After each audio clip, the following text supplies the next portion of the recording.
சொல்றதுக்கு வெக்கமா இல்லை உங்களுக்கு? என்னடா பண்ணிட்டு நாட்டில் அவன் கஞ்சா 1 டன்னை பிடிச்சேன் 2 டன்னை பிடிச்சேன் அபினை பிடிச்சேன்னு இருக்கிறீங்க. ஃபேக்டரி வச்சு சொந்தமாக ஊற்றி கனிமொழி எங்கே போயிட்டாங்க? என்னடா இந்த மாதிரி பிரச்சனை நடந்துச்சுன்னா அது புதருக்குள்ளே நடந்துதான்.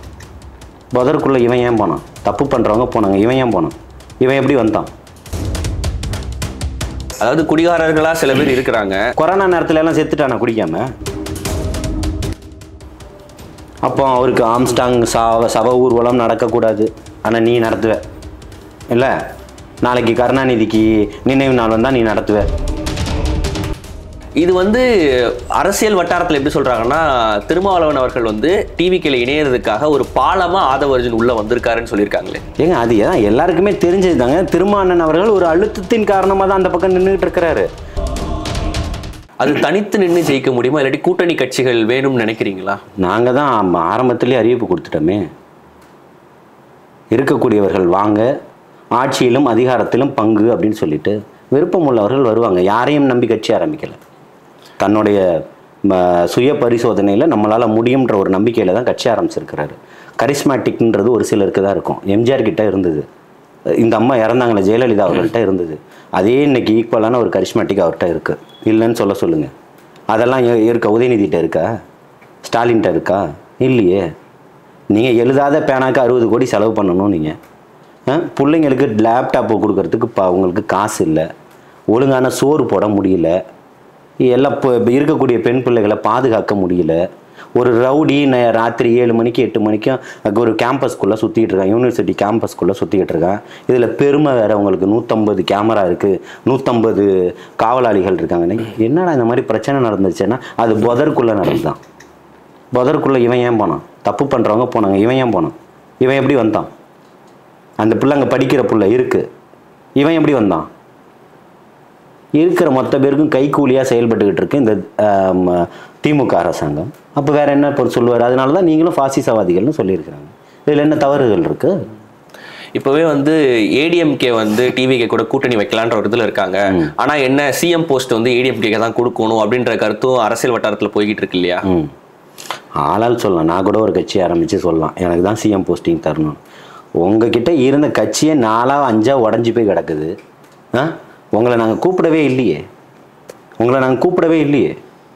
தமிழக வெற்றி கழகத்தினுடைய தலைமையில் ஆட்சியிலும் அதிகாரத்திலும் பங்குத்தனம் இருக்க வேணும்னு நினைக்கக்கூடியவர்கள் வாங்கன்னு தான் அழைப்பு கொடுத்துருக்கிறார், பகிரங்கமாக பேசியிருக்கார். நிச்சயம் இவர்களுக்கு பின்னாடி போகிறதுக்கு நாங்கள் எதுக்கு கட்சி ஆரம்பிக்கணும்? வேலை இல்லை. இவங்களை ஏற்றி முதலமைச்சராக கொண்டு போய் உட்கார வைக்கிறதுக்கு இவர் கட்சி ஆரம்பிச்சிருக்கிறார். இருக்கக்கூடிய 1 கோடி தொண்டர்கள் அவருக்காக உழைக்க போகிறான். மாற்றத்தை விரும்புகிறான், மாற்றம் வேணும்னு நினைக்கிறான். அதனால இது நடந்திருக்கு. நீங்கள் விட்ட அறிக்கைப்படியே வந்து இப்போ பார்த்தீங்கன்னா ஆதவர்ஜுன் அவர் வந்து கட்சியில் இணைஞ்சிருக்காரு இப்போது. ஸோ விடுதலை சிறுத்தைகள்லேருந்து வந்துட்டு அப்படி இது வந்து அரசியல் வட்டாரத்தில் எப்படி சொல்கிறாங்கன்னா, திருமாவளவன் அவர்கள் வந்து டிவிக்கில் இணையறதுக்காக ஒரு பாலமாக ஆதவர்ஜுன் உள்ளே வந்திருக்காருன்னு சொல்லியிருக்காங்களே. ஏங்க அது ஏன் எல்லாருக்குமே தெரிஞ்சது தாங்க. திருமாவளவன் அவர்கள் ஒரு அழுத்தத்தின் காரணமாக தான் அந்த பக்கம் நின்றுட்டு இருக்கிறாரு. நாளைக்கு அரசியல் களம் காணும்போது அதுக்கான தேர்தல் தேதி அறிவிக்கும் போது திருமாவளவன் எங்கே இருக்கிறாருன்னு தெரியும், அண்ணன் வேல்முருகன் எங்கே இருக்கிறாருன்னு தெரியும், இன்னும் நிறைய இஸ்லாமிய கட்சிகள் எங்கே இருக்குன்னு எல்லாருக்கும் தெரியாதான் போகுது. கம்யூனிஸ்டுகள் போகிறதுக்கே வாய்ப்பு, இங்கே வரதுக்கே அதிகப்படியான வாய்ப்புகள் இருக்குது. உங்கள் கட்சியில் இத்தனை பேருமே பேசினாங்களா இல்லையா? அண்ணன் கோ பாலகிருஷ்ணன் என்ன சொன்னார்? இங்கே இப்போ எதுவுமே பேச முடியல, இது இப்போ ஒரு எதேச்சி அதிகார போக்கில் போகிற மாதிரி இருக்குது, சாதிய வன்கொடுமை இங்கே அதிகமாக இருக்குது, எல்லாத்தையும் பேசினார்ல. கம்யூனிஸ்டுக்காரர் தானே, மாநில செயலாளர் தானே கோ பாலகிருஷ்ணன். அப்போ உங்கள் கூட தானே கூட்டணியில் இருக்காரு. அண்ணன் வேல்முருகன் என்ன பேசினார்? ஒரு ஷட்டர் மாற்றுறதுக்கு பணம் கேட்குறேன், அதில் ஒரு தடுப்பணையில் ஒரு ஷட்டரை மாற்றிருந்தா இவ்வளோ வெள்ளம் வந்திருக்காதுன்னு சொன்னார். உங்களுக்கு எதிராக பேச ஆரம்பிச்சிட்டாரா? எல்லாருமே பேசுவாங்க. கொஞ்ச நாள் இருக்குது, பொறுத்திருந்து பாருங்கள். கண்டிப்பாக, நிச்சயமாக. இல்லை அதே தான். இப்போ வந்து அவர் ஆதவர்ஜுன் வந்து ஒரு பாலமாக இருக்கிறாரு அப்படின்றப்போ திருமாவளவனை பற்றின கருத்துக்கள் வந்து இங்கே எதிர்முறை கருத்துக்கள் இருந்திருக்கு. இப்போ வந்து ஒருத்தர் சண்டை போட்டாங்க, 2 பேருக்குள்ள கருத்து வேறுபாடு இருக்குது, இருந்தாலும் அவங்க ஒரு கூட்டணிக்கு வர வாய்ப்பு இருக்குதா? சண்டை அரசியலில் நண்பனும் எதிரியும் இல்லைன்னு ஒரு கருத்து இருக்குது, சரிங்களா? கொள்கை ரீதியான எதிரிகள் தான், புரியுதுங்களா? அதுக்காக இப்போ அண்ணன் திருமா அவர்களை பக்கத்தில் வச்சுக்கிட்டே சொல்லியிருக்கிறாரு, தளபதி அவர்களுடைய கருத்தும் பாதையும் தெளிவும் அண்ணனுடைய கருத்தும் பாதையும் தெளிவும் ஒன்று தான் சொல்லியிருக்காரு. அந்த இடத்துல என்ன பண்ணிருக்கணும்? அண்ணன் திருமா இடைமறைச்சிருக்கணுமா இல்லையா? தம்பி நில்லுங்க, நீங்கள் சொல்லக்கூடிய கருத்து தவறானது, அவருடைய கொள்கை வேறு என்னுடைய கொள்கை வேறுன்னு பதிவு பண்ணியிருக்கணும்ல. இது எல்லாமே தானாக கண்டிப்பாக தேர்தல் வரக்கூடிய காலகட்டத்துக்கு முன்னாடி ஒரு 3 மாதத்துக்கு முன்னாடியே தமிழகத்தில் மிகப்பெரிய ஒரு மாற்றங்கள் ஏற்படும். அப்போ இன்னைக்கு இந்த கொதிச்சு எழுந்து ஒரு பிபியில் பேசுகிறாங்க இல்லையா திமுககாரர்கள், அவர்களுக்கு மிகப்பெரிய ஒரு சவுக்கடி காத்துக்கிட்டு இருக்கு. அதனால தான் அதை சொல்லிட்டு இருக்கிறாரு. இன்னொரு விஷயம் என்னன்னு பார்த்தீங்கன்னா வந்துட்டு இப்போ திமுக வந்து ஆட்சியில் இருக்காங்க, பிஜேபியோட மறைமுகமான சப்போர்ட் வந்து திமுகவுக்கு இருக்கு. இந்த மாதிரி ஐடி ரைட்லாம் வராமல் இருக்கிறதுக்கு நிறைய பணங்கள் புழங்குது அப்படின்ற மாதிரி சொல்றாங்க. ஆனா டிவிகே வந்து குற்றச்சாட்டு வைக்கிறாங்க, பிஜேபியோட சப்போர்ட் வந்து டிவிகேக்கு இருக்கு அப்படின்ற மாதிரி சொல்றாங்க. ஏன்னா காங்கிரஸ் வந்து டிஎம்கே கூட இருக்கிறப்போ இந்த மாதிரி ஒரு சூழல் இருக்காது அப்படின்னு சொல்றாங்க. இதை பத்தி என்ன நினைக்கிறீங்க? திருடன் அங்கே ஓடுறான்னு சொல்றாங்க, அப்போ எல்லாரும் அங்கே தானே பார்ப்பாங்க. இவங்க தான் திருடன்றது கண்டுபிடிச்சா தானே தெரியும். அப்போ மடைமாற்றும் வேலையை திமுக தெளிவாக பண்ணோம், அதில் மாற்று கருத்தே கிடையாது. புரியுதுங்களா? மடைமாற்றம் வேலையை ரொம்ப அழகாகவும் சிறப்பாகவும் செய்யும். யார் பிஜேபியினுடைய கைக்கூலியாக இருந்தா? இவர்கள் பிஜேபியினுடைய கைக்கூலியாக இருக்காங்க இல்லையா? பிஜேபி பண்ணக்கூடிய எல்லா விஷயத்துக்கும் இன்றைக்கும் ஒத்து போய்கிட்டு தான் இருக்கிறாங்க. என்ன ஏன் இந்த சோலார் பவர் பேனல் வழக்கில் அதானி மீது குற்றச்சாட்டு எழுந்ததில்லை, நீங்கள் ஏன் குரல் கொடுக்கல? அதான் அதிமுக காலத்தில் உள்ளதுன்னா அவன் ஏன் இங்கே வந்து உங்களை சந்திச்சுட்டு போகிறான் திருட்டுத்தனமா? அதை ஏன் நீங்கள் வெள்ளை அறிக்கையை கொடுக்கணுமா இல்லையா? ஏன் மறைக்கிறீங்க எல்லாத்தையுமே? உங்களால் சொல்கிறதுக்கு எதுவுமே திராணியே இல்லாமல் இருக்கீங்களே. உங்களுடைய கவனங்கள் சிதைஞ்சு போய் இருக்கு. பிரம்மாண்டமாக இவர் வந்து ஒரு மிகப்பெரிய ஒரு ஆளுமையாக வந்து இறங்கியிருக்கிறாரு. நம்ம வந்து ஒரு நடிகராக நினச்சி சாதாரண ஒரு தப்பு கணக்கு போட்டு முடிவு பண்ணிட்டோம். இது நாளுக்கு நாள் மிகப்பெரிய அசுர வளர்ச்சியை கொண்டுகிட்டு இருக்குது. அப்போ நாளைக்கு நம்மளை வீழ்த்திடும் அப்படின்ற பய உணர்வு அவர்களுக்கு வந்துருச்சு. அதை தாண்டி இவங்க சினிமாக்காரர், அது ஏன் ஸ்டாலின் சினிமாவில் நடிக்கலையா? கலைஞர் காசை வாங்கிட்டு கதை வசனம் எழுதி கொடுக்கலையா? தன்னுடைய மகன் வந்து சினிமாவில் போய் நடிக்கலையா? சினிமா படங்களை வாங்கி விற்கலையா? என்ன கதை சொல்லிக்கிட்டே இருக்கிறீங்க? சும்மா கேட்குறவங்களாம் கேனையனா இருக்கான்னு சொல்லிட்டா? இப்போ கேட்டிங்கல்ல, அந்த இளைஞனெல்லாம் தெளிவாக இருக்கான். புரியுதுங்களா? இவர்கள் இங்கே பாசிசவாதிகள், இவர்கள் பாயசவாதிகள்லாம் இவர்கள்ட்ட இருக்குது, பிரிவினைவாதம் இருக்குது. புரியுதுங்களா? இவர்கிட்ட இங்கே கேட்குறீங்களே இங்கே என்ன நடந்துச்சுன்னு. திமுகவில் எத்தனை மாவட்ட செயலாளர் எஸ்சி எஸ்டியில் இருக்காங்க காட்டுங்க. சொல்கிறதுக்கும் கேட்குறதுக்கும் உங்களுக்கு ஒரு நிதானமே வேணாமா? எல்லாம் குடிபோதையிலே பேசுவீங்களா? அடித்தது தெரியாமல் கடையை குடிக்காதன்னு சொல்லக்கூடியவர்களுக்கு குடியை நிறுத்துறதுக்கு என்ன பண்ணிட்டீங்க? இந்த 3.5 வருஷத்தில் 42 கடைகளை அதிகப்படுத்தியிருக்கீங்க. இப்போ சொன்னார் இல்லை மேடையில், மது இல்லா போதை இல்லா தமிழகத்தை உருவாக்கும்னு. சொல்லுங்கள், நீங்கள் சொல்லுங்கள். முதல்ல உங்கள் ஃபேக்ட்ரிகளை மூடுங்க, தீ வச்சு கொளுத்துங்க, கடைகளை மூடுங்க. கொரோனா நேரத்தில் எல்லாம் செத்துட்டானா குடிக்காம? உனக்கு திறமையே இல்லை ஆட்சியை நடத்துறதுக்கு, குடிகாரர்களை நம்பி நீ நடத்திக்கிட்டு இருக்கிற. இப்போ டிவிகே ஆட்சிக்கு வந்தால் மதுவிலக்கு பூரணமாக அமல்படுத்தப்படும். தமிழகம் மதுவில்லா தமிழகம், போதை இல்லா தமிழகத்தை உருவாக்கும்னு சொல்லியிருக்கிறார். இது எந்த விதமான ஒரு அதிருப்தியும் ஏற்படுத்தாத மக்கள் மத்தியில்? அதாவது குடிகாரர்களா சில பேர் இருக்கிறாங்க. மாநாடு பார்த்தீங்களா? மாநாட்டில் இருந்த கூட்டத்தில் இன்னைக்கு வரைக்கும் அவருக்கு எங்கேயுமே குறையலை. அப்போ வரவெல்லாம் அதை ஆதரிக்கிறான்னு தானே அர்த்தம்.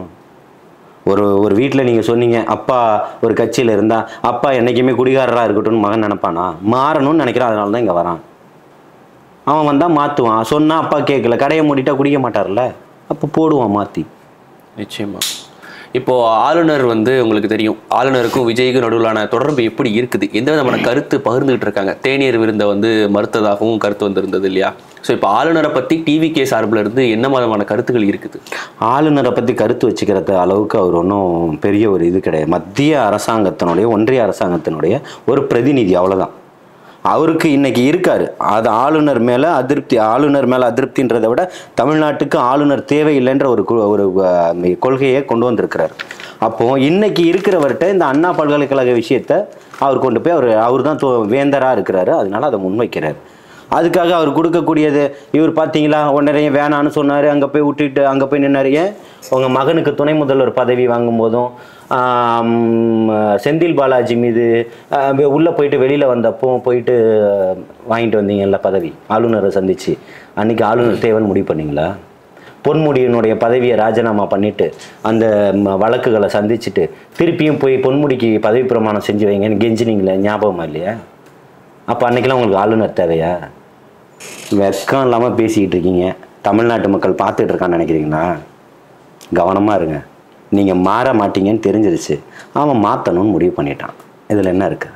கண்டிப்பா அது ஒரு அதிருப்தியை உண்டாக்கிக்கிட்டு இருக்கு. நீங்க போலியா 1000 விமர்சனங்களை சொல்லுங்க, விமர்சனங்கள் எங்களை நாங்க சரி பண்ணிக்கக்கூடிய அழகு பார்க்கும் கண்ணாடியா தான் நாங்க பார்த்துக்கிட்டு இருக்கோம்.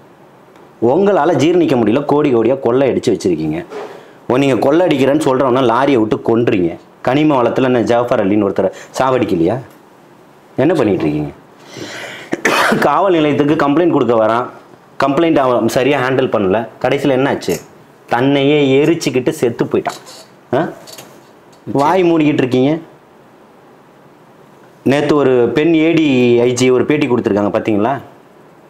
இங்கே இருக்கக்கூடிய நிறைய தவறுகளை மறைக்கிறதுக்காக சொல்கிறாங்க, என்னால் முடியலை அதனால் நான் பகிரங்கமாக சொன்னேன் அப்படின்ற குற்றச்சாட்டை வச்சாங்களா?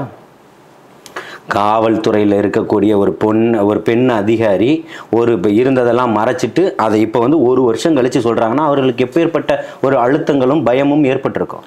இந்த அழுத்தங்களை உண்டாக்கக்கூடியது யாரு? ஏன் ஒரு காவல்துறையவே அழுத்தம் கொடுத்து அவங்கள ஒரு அடிமை மாதிரி தான் வச்சிருக்காங்களா? தவறு செய்கிறவன் யாரும் அவன் தான். யாரையும் குறிப்பிட்டு சொல்ல முடியாது. ஆட்சியாளர்களை விட இது வேற யார் இருக்க முடியும்? எதிர்கட்சிக்காரங்க போய் ப்ளே பண்ணுவாங்களா? ஒரு ADSP கிட்ட போயிட்டு அதிமுக காரங்களோ இல்லை விடுதலை சிறுத்தைக்காரர்களோ மற்ற கூட்டணியில் இருக்கிறவர்களோ இல்லை இன்னும் இருக்கக்கூடிய அடுத்த கட்சிக்காரர்களோ போய் பண்ண முடியுமா? ஆளுங்கட்சி தாங்க. கண்டிப்பாக ஆளுங்கட்சி தான். நிச்சயமா. அப்போ நீ தான் அந்த கல்பரேட்டுன்னு எல்லாருக்கும் தெரிஞ்சு போச்சு. வேற என்ன பண்ணுவாங்க? அப்போ ரவுடிசம் இந்த மாதிரி ஆளுமை காட்டுறது இதுதான் ஒரு தேசிய கட்சியினுடைய ஒரு மாநில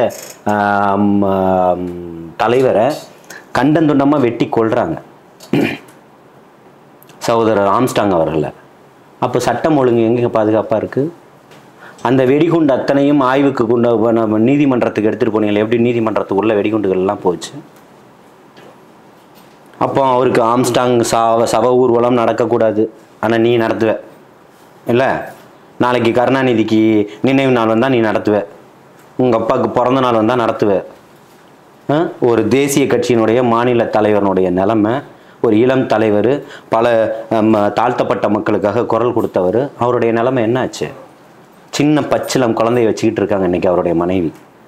துடிக்க துடிக்க அவருடைய வீட்டு முன்னாடி கொல்லலையா? அப்போ உங்களுடைய உளவுத்துறையெல்லாம் என்ன பண்ணுது? தூங்குதா? பாய் போட்டு படுத்து தூங்கிட்டு இருக்கா? இல்லை எல்லாரையும் வீட்டுக்கு அனுப்பிச்சிட்டிங்களா? போலீஸ்காரங்களுக்கு வேறு வேலையே இல்லை. ஒருத்தன் போய் கிண்டியில் ஒரு கத்தி எடுத்துகிட்டு போய் குத்திடுறான், அம்மாவுக்கு சரியாக ட்ரீட்மெண்ட் வரலன்னு. அவன் மூஞ்சில் நோட்டை தூக்கி அடித்து அவனை கத்தி எடுத்து தான் குத்துவான். வேறு என்ன பண்ணுவான்? துப்பாக்கி இருந்தால் சுட்டுருப்பான். அவன்கிட்ட இல்லை. சாமானிய மக்கள் வீட்டுக்கு போய் பார்த்துருக்கான், கத்தி இருக்கு, எடுத்துகிட்டு வந்து குத்திட்டான். நீ எதுக்கு இங்கே வேலையை விட்டு அங்கே போயிட்டு ஹாஸ்பிட்டலில் போய் நீ வேலை பார்த்துரு, காவேரியில் போய் சீஃப் டாக்டராக இருந்துக்கிட்டு இருக்கிற? அப்போ அது வந்து அரசாங்கத்துக்கு தெரியாதா? உடனே மறுநாள் துறை அமைச்சர் போறாரு, நான் நல்லா சாப்பிட்றேங்க. இப்போ இந்த ஹெர்வோமேட்டின் விளம்பரம் பார்த்துருக்கீங்களா? அமேசான் கார்டுகளில் கிடைக்குதுன்னு. அந்த மாதிரி சார் இப்போ நீங்கள் என்ன பண்ணுறீங்க? நான் இப்போ நல்லா சாப்பிட்றேன் சார், பாருங்கள் டெமோ காட்டுறேன். டேபிள் மேட் இங்கே இருக்குது, அங்கே இருக்குது, எங்கள் வீட்லேயும் இருக்குது. அந்த மாதிரி சாப்பிட்ற டெமோ காட்டுறாரு. என்னால் சாப்பிட முடியும். குற்றங்கள் தான் அதிகரிச்சுக்கிட்டு இருக்கு. ஆமாம். இப்போ காவல் எல்லா மருத்துவமனைக்கும் காவல்துறை போட்டிருக்கீங்க. ஏன் ஒரு நோயாளி போகணுன்னா இவ்வளோ பதட்டங்களையும் தாண்டி தான் உள்ளே போகணுமா? காவல்துறையினருக்கு வேற வேலை இல்லையா? இதுக்கு தான் அவன் படிக்கிறான், இதுக்கு தான் ட்ரைனிங் எடுத்தான், இதுக்கு தான் உங்கள் வீட்டில் அடிமையாக வேலை செஞ்சுட்டு இருக்கானா? அவனை என்ன நினச்சிட்டு இருக்கீங்க? காவல்துறையில சிங்கம் படத்தில் வர சூர்யா மாதிரி இருக்க வேண்டாமா? அப்படி நினச்சிக்கிட்டு இருக்கிறவனை கொண்டு போயிட்டு நீ மரம் வெட்ட விட்டு முந்தா நாள் ஒருத்தர் கீழே விழுந்துட்டாரா அடிபட்டு? அப்புறம் ஆர்டலி முறைகள் ஒழிக்கப்பட்டுருச்சுன்னு சொல்கிறாங்க, ஆனால் இன்னும் இருக்கு இல்லை. அப்போ என்ன நடவடிக்கை எடுப்பாங்க? உங்கள் துறையில் தான் இவ்வளோ, எல்லா துறைகள்லையுமே வந்து இவ்வளோ ஊழல்கள் மலிந்தோடி போய் கிடக்குது. ஏன்னா குடியை கொடுத்து தான் நீங்கள் வந்து தாராளமயமாக்கி வச்சுருக்கீங்க சாராயத்தை. வேற என்ன பண்ணுவான்? குடிச்சிட்டு படுத்து தான் கிடப்பான். நிச்சயமா. இப்போ பார்த்தீங்கன்னா விஜய் வந்து அவர்களோட படங்கள்லேயே வந்து குடிக்கிறதாகட்டும், சிகரெட் அடிக்கிறதாகட்டும், இதை பற்றிலாம் நடிச்சிருக்காரு. அவர் மதுவிலக்கு கொண்டு வராரு அப்படின்றப்ப இதை ஒரு சர்ச்சையை எடுத்துக்க மாட்டாங்களா? அதாவது குடிக்கிற மாதிரி நடிச்சிருக்காரு என்ன, அது உங்களுக்கு தப்பு. ஆனால் சொந்த காசில் ஃபேக்ட்ரி கட்டி தயாரித்து பாட்டில் அடைச்சி அதுக்கு ஒரு பேரை வச்சு எல்லா கடைகள்லையும் விற்பீங்க. இது கேவலமா? சொல்கிறதுக்கு வெக்கமா இல்லை உங்களுக்கு? என்னடா பண்ணிட்டு நாட்டில் அவன் கஞ்சா 1 டன்னை பிடிச்சேன், 2 டன்னு பிடிச்சேன், அபினை பிடிச்சேன்னு இருக்கிறீங்க. ஃபேக்ட்ரி வச்சு சொந்தமாக ஊற்றி ஊற்றி. கனிமொழி எங்கே போயிட்டாங்க? யார் தாலி? இத்தனை பேர் தாலி அருந்து கனிமொழிக்கு தெரியாதா? எங்க போயிட்டாங்கன்னு கேட்கிறேன். இன்னைக்கு தூத்துக்குடி நாடாளுமன்ற உறுப்பினராக உட்கார்ந்துட்டு இருக்கீங்களா? அக்கா என்ன சொன்னீங்க? யாரு தாலியும் ஆறாதுன்னு. கள்ளக்குறிச்சியில அருந்தது அத்தனை பேரோட தாலி எங்க போயிட்டீங்கன்னு கேட்கிறோம். வெக்கமா இல்லையா உங்களுக்கு சொல்றதுக்கு? இன்னைக்கு டிவியில வந்து நடிச்சுக்கிட்டு இருக்கிற யாரு குடிக்காதீங்க, யாரு விற்காதையா? ஏன் விற்கிற? உனக்கு என்ன பிரச்சனை? உனக்கு காசு வேணும், விற்கிற. குடிக்கிறத நீ டிவியில் சொல்றதை கேட்டு குடிக்கிறத நிறுத்திட்டான், என்ன பண்ணுவ? ஃபேக்டரியை கொளுத்திடுவியா? வெடிகுண்டு வச்சு தகர்த்துருவியா? என்ன பண்ண போற? இவரு படத்துல குடிச்சிட்டார், அதை தான் திருப்பியும் சொல்றேன். அவர் சொல்லக்கூடிய கருத்து எல்லாருக்கும் போய் சேருதுன்றாருல, அவர் அதை விட்டுட்டு வந்துட்டார். இப்போ ஒரு கருத்து சொல்லிட்டாரு, அதுதான் எல்லாருக்கும் போய் சேர்ந்துருக்கு. விஜய் யாருக்குமே தெரியாம இருக்கட்டும். உனக்கு என்னடா பிரச்சனைன்னு கேட்குறேன். உனக்கு என்ன பிரச்சனை? நயன்தாரா கல்யாணத்துக்கு போவ, ஆனால் என் தங்கச்சி ஸ்ரீமதி செத்து போயிடுவா, அவளை போய் பார்க்க உன்னால முடியாது இல்லையா? வெக்கமா இல்லையா?